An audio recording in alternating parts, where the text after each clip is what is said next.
Pasaron 2 minutos de la hora 15, nosotros compartimos en este espacio de viernes ya mucha información y por supuesto ingresamos al espacio de entrevistas. Estamos con un especial sumamente importante, hablamos con los 150 CEOs paraguayos y para poder tener por supuesto un panorama de todo lo que se requiere para poder llegar a ese puesto y también conocer un poquitito al rostro detrás de esas grandes corporaciones. En este sentido ya estamos con este siguiente invitado a quien se hizo un espacio en la agenda para poder venir a visitarnos y hablarnos un poquitito.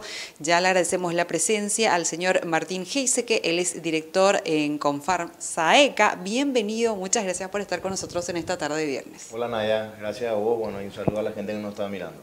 No, un gusto total poder recibirlo aquí en este espacio y más que nada, así como estaba mencionando, vamos a hablar un poquitito acerca de los CEOs paraguayos y que estamos muy orgullosos de poder decir que tenemos muchos CEOs.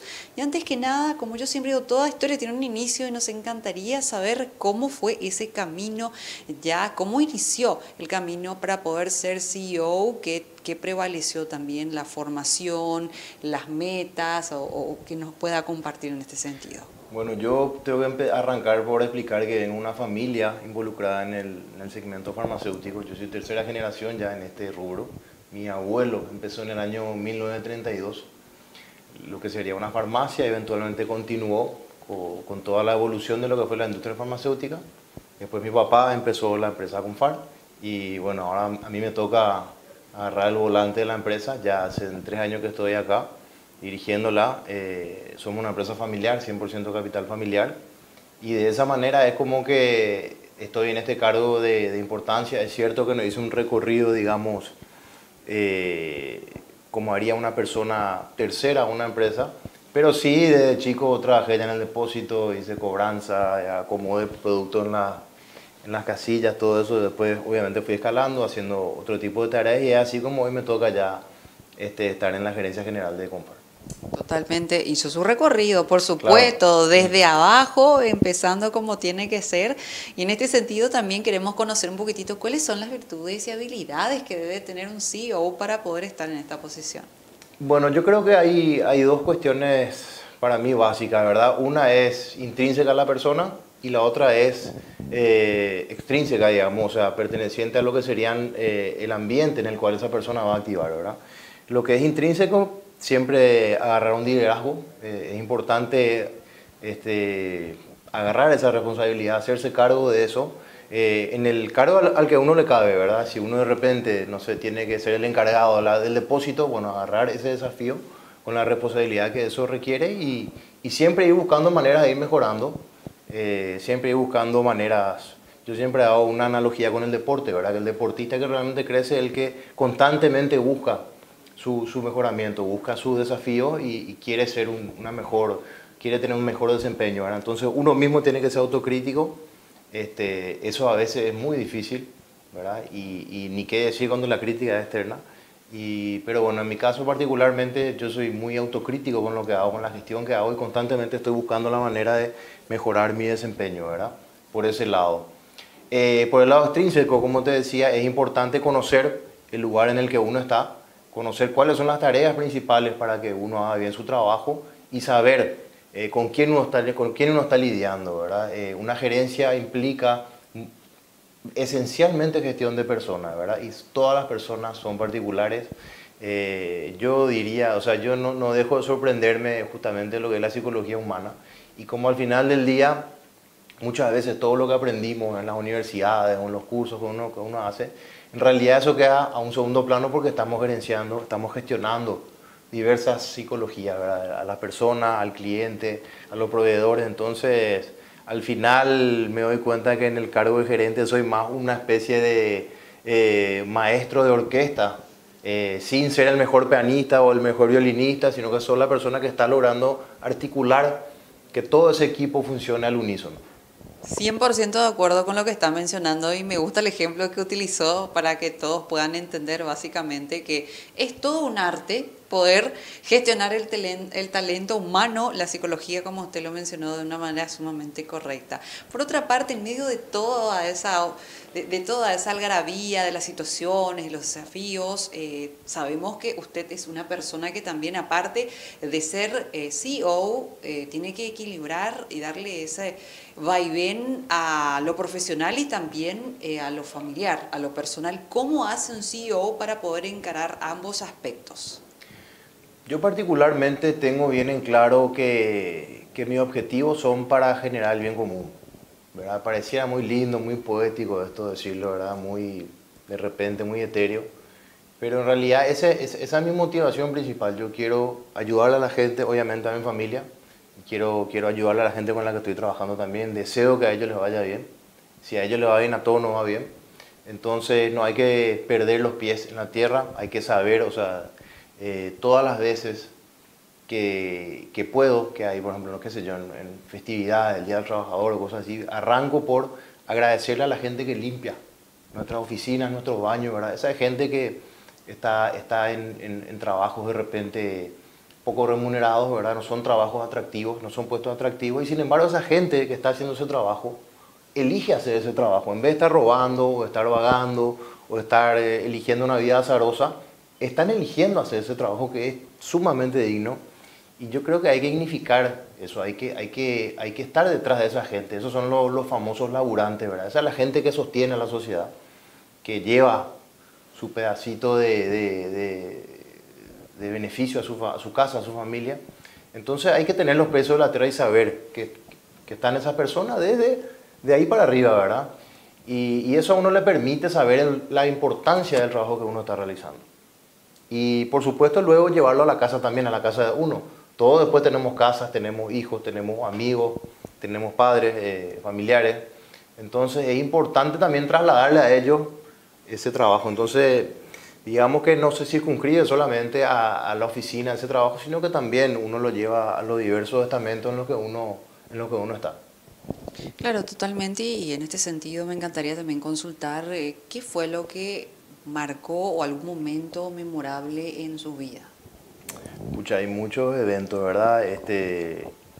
Yo siempre digo que mi mayor motivación para trabajar, para despertarme todos los días, para luchar, son mis hijos, ¿verdad? Entonces, sin lugar a dudas que el nacimiento de mi hijo es el hito en mi vida, ¿verdad? Donde anteriormente uno estaba solo en el mundo, podía hacer lo que quería, y después de eso ya cambia, uno ya tiene o sea, las responsabilidades cambian drásticamente, ¿verdad? Yo fui padre a los 30 años, así que a partir de ahí, digamos que cambió mi vida drásticamente. Y diría que ese es el hito relevante. Pues hay un montón de situaciones ya menores, pero creo que ese es el hito que a mí me cambió la perspectiva. Claro, cambia el chip para poder ver el panorama de una forma diferente y ya, por supuesto, más nutrido en este sentido. Sí, sí. Por otra parte, hablando también de los desafíos, sabemos que hoy en día hay tantas cosas, llegó la pandemia para revolucionar con todos los avances digitales, también no podemos dejar de mencionar que está la inteligencia artificial para poder colaborar con nosotros y la crisis económica. En medio de toda esa situación, ¿cómo hace un CEO para poder gestionar de la mejor manera esto y también para poder dar un consejo y recomendación a personas que están del otro lado ansiando este puesto? Bueno, hablando un poco volviendo a lo que habíamos hablado antes, de nuevo, hay que dedicarle un tiempo a ver qué está pasando en el ambiente en el que uno opera, qué está pasando en la gestión de personas, ¿verdad? Cómo está cambiando eso.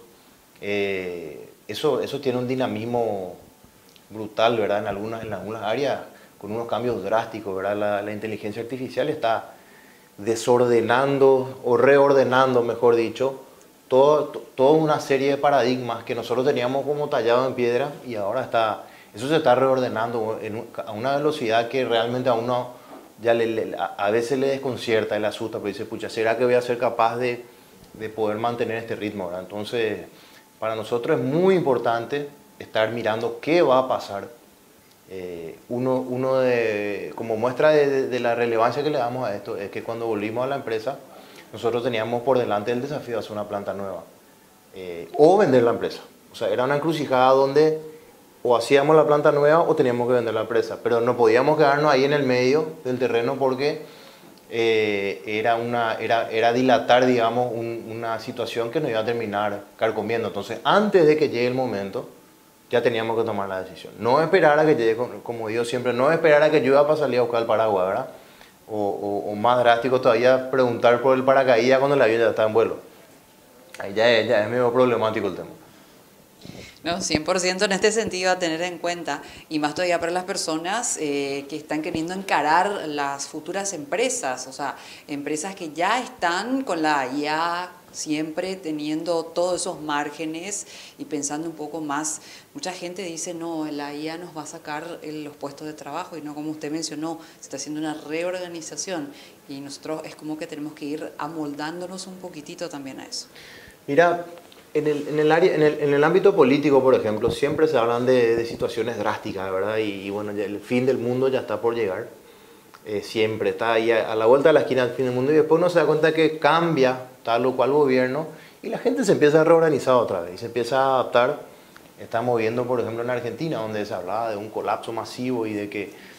Y sin embargo, se está pegando un volantazo fuerte a nivel político y el país se está reacomodando. Obviamente que hay diversos sectores que están rechazando esos cambios, pero el país se está acomodando y se percibe, digamos, yo estoy hablando de afuera, obviamente no conozco la realidad, me imagino que va a ser dura de todas maneras para mucha gente, pero se percibe que la aceptación del cambio es inevitable.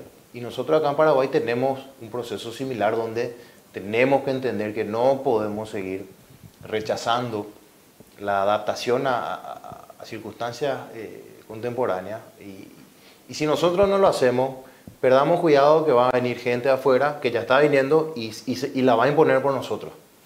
Entonces, o asimilamos el cambio y nos volvemos competitivos o va a ocurrir que otras personas lo van a hacer por nosotros y nos vamos a quedar rezagados, ¿verdad? Y eso yo creo que es peor. Asimismo, y por otra parte, también consultarle cuáles son las estrategias que ustedes o usted pone en práctica para poder armar esos equipos eficientes a la hora de trabajar. Yo particularmente parto de la premisa de que tengo que dar el ejemplo, en primer lugar. Por más que yo venga de una empresa familiar y obviamente tuve beneficios para alcanzar el cargo en el que estoy, yo tuve que de cualquier manera demostrar con méritos por qué tenía que estar ahí, ¿verdad? Y eso, aunque uno no crea, me ha tomado mucho trabajo, ¿verdad? Demostrar eso porque está el famoso dicho que dice nadie es profeta en su tierra, ¿verdad? Entonces a mí me fue muy difícil, obviamente, y tuve que demostrar bastante, ¿verdad? Que lo que estaba diciendo en realidad era lo correcto. Gracias a Dios los resultados me están avalando lo que decía a un principio, pero obviamente, como de nuevo, somos a veces reacios al cambio y como mis propuestas de repente eran muy disruptivas, por ahí eso generaba una suerte de ansiedad o de cautela. Pero bueno, hay que tener en cuenta y hay que también saber que si uno cree que está acertado, tiene que persistir con su idea y de la misma manera, si uno se da cuenta que uno se equivocó, en el acto tiene que enmendar eso. No seguir aferrado por cuestión de vanidad a una idea que está errada, ¿verdad? En el segundo lugar, de nuevo, hay que hablar con la gente, hay que mostrarle, ¿verdad? Hay que tener un ambiente de equipo, hay que armar un ambiente de equipo, hay que hacerle ver a la gente que acá hay que poner de lado las vanidades de cada uno y trabajar en pos del objetivo común. Porque si vamos a estar peleando, no, es normal que el ser humano de repente tenga roces, porque las personalidades varían de una persona a otra, y es normal que se creen roces, inclusive por el solo hecho de la rutina, ¿verdad? Entonces hay que hacerle entender a la gente que las vanidades y las subjetividades quedan de lado y hay que ser objetivos y perseguir siempre el objetivo en común, ¿verdad? 100%, y ahí es donde está el líder. Y hablando justamente del líder, nos encantaría que pueda también compartir un poquitito algunos de los éxitos obtenidos bajo su liderazgo. Mira, a mí la palabra liderazgo de repente me parece una palabra un poco hipertrofiada, ¿verdad? Yo me siento un compañero de las personas con las que trabajo. Obviamente tengo otras responsabilidades, por eso te hablaba, la gente que barre el piso también tiene responsabilidad y esa persona es mi compañera. Yo no me siento un líder de esa persona, sino un compañero, obviamente con otras responsabilidades. Y te podría decir que En el cargo en el que me cabe estar, yo me remito siempre a los resultados económicos. Yo trabajo en una empresa con fines de lucro, ¿verdad? Entonces yo me remito a eso. Nosotros cuando ingresamos, este, logramos, el primer año tuvimos solamente 6 meses, entonces logramos ya revertir una situación un poco negativa. El segundo año alcanzamos el año récord de la empresa, que tiene ya 40 y pico años, o sea, no es poca cosa, lo alcanzamos. Y el año pasado superamos el récord del año 2022. Así que, bueno, este año probablemente yo creo que vamos también a superar el récord del año pasado, que fue mejor que el anterior, sin contar que estamos haciendo una planta nueva, que es un proyecto trascendental para la empresa, ¿verdad? O sea, yo calculo que vamos a duplicar el valor de la empresa en cuestión de un par de años. O sea, desde que entré en el 2021 a dentro de 1 o 2 años más, la empresa ya habrá duplicado su valor. No es poca cosa, ¿verdad?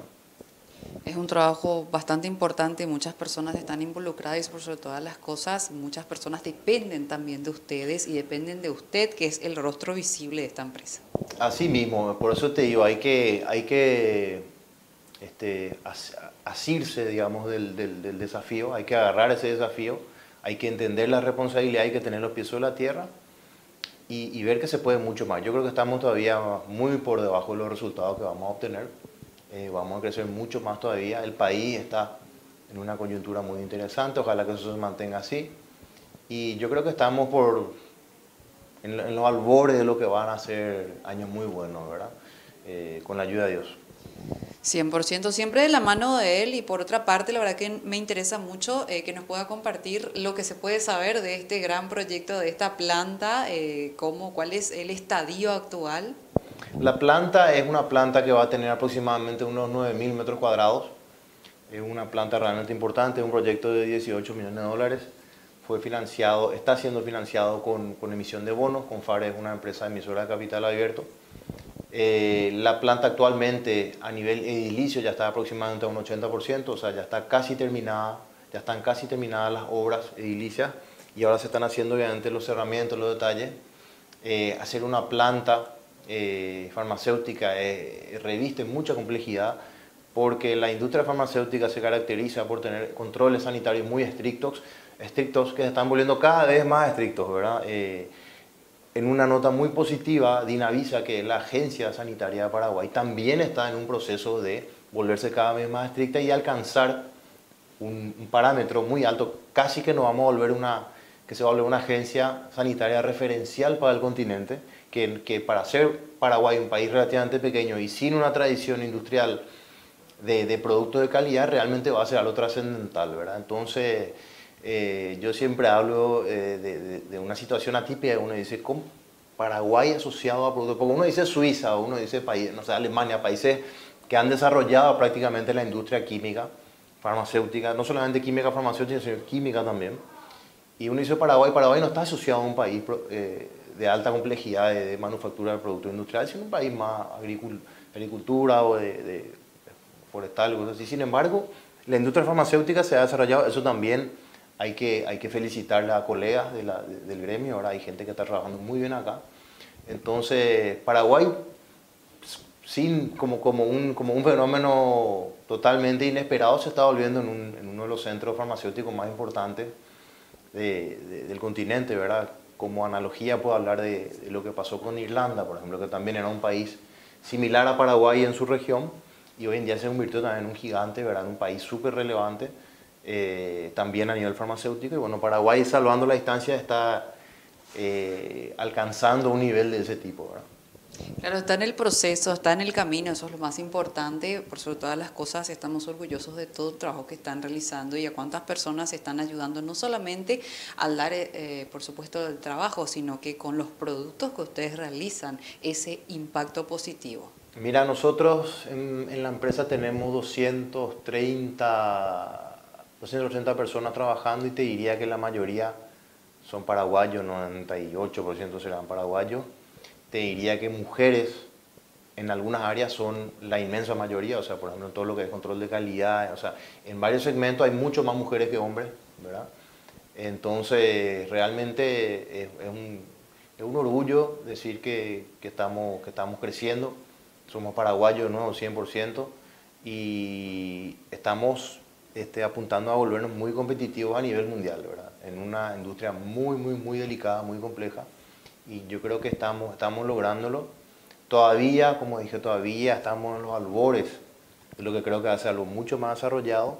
Y el verdadero beneficio va a ser cuando ya los capitales importantes vean a Paraguay como un hub de industria.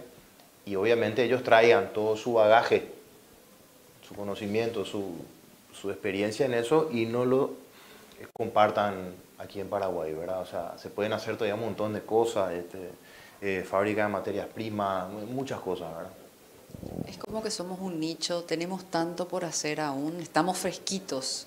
Mira, yo siempre digo, de nuevo, los paraguayos vamos a ponernos a la altura de las condiciones y hacernos cargo de los desafíos o vamos a esperarnos más en segundo lugar para que otros lo hagan por nosotros, ¿verdad? Entonces, bueno, ahí queda en el éter la pregunta, ¿verdad? Yo particularmente ya tengo una respuesta para eso y yo como paraguayo me voy a hacer cargo de esos desafíos. 100%. La verdad que me gusta mucho eso porque estamos dándonos cuenta de que nosotros como paraguayos nos estamos percatando en realidad de todo lo que podemos hacer y no permitirnos el segundo lugar, porque si somos buenos, somos inteligentes, somos capaces. Mira, te voy a decir una cosa, yo parto de la premisa de que el paraguayo en general es sumamente inteligente, es muy trabajador, es astuto, es versátil. Ahora, pareciera que de repente en nuestro país no queremos explotar esas virtudes que tenemos. Nos vamos a otro país y ahí sí explotamos esas virtudes. Se enciende el chip. Ahí es como que nos volvemos trabajadores, hacemos más de lo que nos piden, somos inteligentes, pero volvemos a otro país es como que no, ya nos agarra una desidia y una mediocridad y el embotabú, ¿verdad? Varias cuestiones. Entonces, ese realmente es un desafío, ¿verdad? O sea, ¿por qué si yo me voy a otro país y ahí puedo trabajar ordenadamente, con tesón, y vuelvo a mi país no quiero hacerlo? No. Entonces, eso también forma parte de otro desafío que tenemos, digamos, los empresarios o las personas que de repente manejamos mayores recursos, también dedicar una parte de esos recursos a romper esa mediocridad, digamos, esa desidia que pareciera que nos aletarga, ¿verdad? Entonces, otra de las cosas para mí fundamentales que también recae sobre los empresarios o sobre el sector privado es tenemos que hacer una mayor inversión, tenemos que ponernos de acuerdo y hacer una mayor inversión en cultura, ¿verdad? Uno se va a otros países y uno ve el desarrollo cultural que tienen esos países, leyes, regulaciones de mecenazgo, museos, entonces todas son cuestiones que el sector privado también tiene que apoyar, ¿verdad? Entonces, de nuevo, recae sobre nosotros no solamente una responsabilidad ahí en nuestro ámbito con la gente que trabaja con nosotros, sino también a nivel gremial, ¿verdad?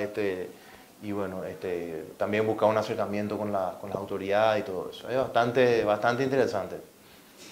Asimismo, y por otra parte, desde su perspectiva, nos podría comentar cuáles son o cuál es la clave del éxito para este puesto. Yo creo que esencialmente es tener objetivos claros, tener perseverancia, saber qué uno quiere hacer y saber que eso no va a ser fácil, así que a medida que se presenten los obstáculos, seguir avanzando, seguir buscándole el camino a los resultados. Saber por qué le motiva a uno, ¿verdad? Qué motivaciones tiene uno y qué bien uno está otorgando a la sociedad. Entonces, sumado a una persistencia, sumado a un respeto al bagaje que tiene cada uno, bagaje familiar. O sea, nosotros al final tomamos prestado nuestro nombre de nuestros antepasados, ¿verdad? Que nos legaron, digamos, esa dedicación al esfuerzo, la honestidad, la responsabilidad, y tenemos de nuevo el compromiso de seguir manteniendo eso y después pasarle el testimonio a nuestros hijos, ¿verdad? Yo creo que ese particularmente es el elemento que a uno le hace exigirse cada día, ¿verdad? Sacar sus resultados. Y después como paraguayo, obviamente, la responsabilidad que tenemos para nuestra sociedad, nuestro país, ahí ya entra un poco el corazoncito de cada uno, ¿verdad? El amor por su país. Y en este sentido nos gustaría que pueda también compartir un poquitito con toda la teleaudiencia alguna información que usted considere importante para poder trasladar a todas las personas que están del otro lado. Mira, yo particularmente creo de nuevo que es importante saber cuál es la labor que a uno le compete actualmente. Y también una cosa muy importante que he aprendido estando en una empresa familiar y también habiendo pasado por empresas que ya son mucho más profesionales y objetivas, digamos, es saber que todos los procesos tienen una fecha de caducidad. Entonces, cuando uno asume un cargo, ya sea arrancando muy junior en tal puesto o agarrando una gerencia importante en una empresa, uno tiene que saber que ese periodo va a tener una fecha de caducidad y uno no puede estar pensando que uno un día se va a morir y ahí va como sucede con el papado, por ejemplo, ¿verdad? En la empresa yo no creo que se maneje así, yo creo que uno tiene que saber que se cumplen ciclos y uno ya tiene que prever eso. Entonces, parte de ese proceso significa saber también quién va a ser el reemplazante de uno. En la primera guerra de Irak, la operación que varios países le sacaron, digamos, a Saddam Hussein, el comandante americano del ejército, que fue victorioso y que realizó una operación bélica muy exitosa, era una persona que tenía en el momento 55 años, o sea, estaba plenamente, o sea, un general que tipo hacía no sé cuántos kilómetros al día trotando, estaba plenamente bien. Termina la operación bélica con mucho éxito, ¿cómo se llama? Tormenta del Desierto, creo que se llamó. Norman Schwarzkopf se llamaba el general. Y el tipo pasa a retiro, pide su retiro. Y me dice, ¿cómo llegó? Está perfecto. Y dice, no, porque ya hay personas que hacen el trabajo mejor que yo. Entonces, él mismo ya pasa en segundo plano y ya le da espacio a gente que está haciendo el trabajo mejor que ella para que lo haga. Y él, obviamente, desde un punto de vista consultivo, ¿verdad? A mí me gusta mucho la historia. Otro ejemplo claro, por ejemplo, el de Carlos V, el emperador de España, que también él abdica con tiempo y le cede a su hijo, Felipe II, a su hermano, que quería también le cede, o sea, tenía obviamente un imperio muy vasto, entonces él ya ve eso, y él no espera a morir para que después estalle esa bomba y se peleen todos, sino que él mismo en vida, sabiendo que ya llegó su fecha, ya abdica y le pasa. Entonces fíjate vos que, y es así que te pasó a la historia como el monarca más importante que tuvo España, ¿verdad? Algunas notas históricas, pero la línea final es también saber que hay que preparar la salida de uno y el reemplazo de una persona que haga el trabajo mejor que uno, idealmente, ¿verdad? Claro, yo estoy de acuerdo con eso porque en realidad uno se retira cuando está en el tope del estrellato y es mejor que las personas te recuerden de esa forma en el auge que, como usted mencionó, esperar a que básicamente estés en una situación complicada y básicamente teniendo que salir a rastras. Y mira, fíjate, por ejemplo, la vanidad a uno le dice que uno está perfecto, ¿verdad? Todo lo que jugamos alguna vez un deporte y de repente te dice cambio, vos crees que estás perfecto, ¿verdad? Tener el caso de Muhammad Ali, por ejemplo, que él siguió luchando cuando ya seguramente ya no estaba en condiciones de ir y terminó, obviamente, ligando más sopapos del que su cuerpo podía aguantar y el resultado quedó así, ¿verdad? O sea, hay varios deportistas que uno nota, obviamente, que no se fueron en el momento que se tendrían que haber ido y después terminan haciendo un papelón. Pasa lo mismo en las empresas, pasa lo mismo en los gobiernos, o sea, presidentes o mandatarios que tuvieron un muy buen primer periodo y tienen un segundo periodo que es malo, o inclusive buscan un tercer periodo que ya es catastrófico, ¿verdad? Entonces, hay que saber, para mí es muy importante saber identificar ya que los procesos ya están, que ya se ha alcanzado el clímax y que a partir de ahí uno tiene que enfocarse en encontrar los reemplazantes de uno. Por ahí uno está perfecto y tú cada vez te dices, estás, pero mejor que nunca, pero voy a tener que estar buscando un reemplazante para vos. Que te supere, ¿verdad? Idealmente. Siempre buscando lo mejor de lo mejor en este sentido. Estoy súper de acuerdo en esto. Antes de ir cerrando esta conversación sumamente amena en este espacio, nos encantaría que pueda darnos una referencia, un perfil personal y profesional para las personas que están del otro lado compartiendo con nosotros este especial. O sea, te refería a... Una presentación formal de usted. Ah, no, yo soy Bueno, Martín Heiseke Artaza, tengo 44 años, yo soy abogado de profesión, tengo un máster en administración de empresas que hice en Brasil, después hice cursos también en diversas universidades. Particularmente me gusta mucho la arquitectura, la historia, el rugby, el squash, el fútbol también me gusta y eso nada más.